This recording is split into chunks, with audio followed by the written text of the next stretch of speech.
اکبر بادشاہ کا ایک وزیر تھا، بیربل۔ ایک دن اس نے بادشاہ سے کہا، دنیا میں 100 میں سے 99 آدمی اندھے ہوتے ہیں۔ بادشاہ کو اس کی بات پر حیرت بھی ہوئی اور غصہ بھی آیا، اور حکم دیا کہ اپنی اس بات کو ثابت کرو ورنہ سزا کے لیے تیار ہو جاؤ۔ بیربل نے کہا، حضور حکم کی تعمیل ہوگی۔ اگلے روز بیربل شاہراہ عام پر بیٹھ کر چارپائی بننے لگا اور ایک آدمی ساتھ بٹھا لیا جس کو حکم تھا کہ ایک فہرست اندھوں کی تیار کرنی ہے اور ایک دیکھنے والوں کی۔ ایک آدمی آیا، اس نے کہا، بیربل کیا کر رہے ہو؟ بیربل نے اسے جواب دینے سے پہلے اپنے معاون کو کہا، اس کا نام اندھوں میں لکھ دو۔ پھر اسے جواب دیا، چارپائی بن رہا ہوں۔ یوں لوگ آتے گئے، پوچھتے گئے، بیربل کیا کر رہے ہو، اور اندھوں میں اپنا نام لکھواتے گئے۔ اتنے میں شاہی قافلہ گزرا تو بادشاہ نے پوچھا، بیربل کیا کر رہے ہو؟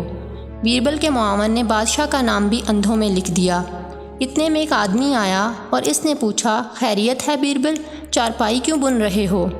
بیربل نے معاون سے کہا، اس کا نام دیکھنے والوں میں لکھو، اور پھر بادشاہ کی طرف متوجہ ہو کر کہا، جناب عالی، فہرست دیکھ لیجئے جس میں آپ کا نام بھی شامل ہے کہ سب لوگ یہ دیکھ رہے تھے کہ میں چارپائی بن رہا ہوں، لیکن انہیں اپنی بصارت پر یقین نہیں تھا، گویا اندھے تھے، اس لیے مجھ سے پوچھتے رہے کیا کر رہے ہو۔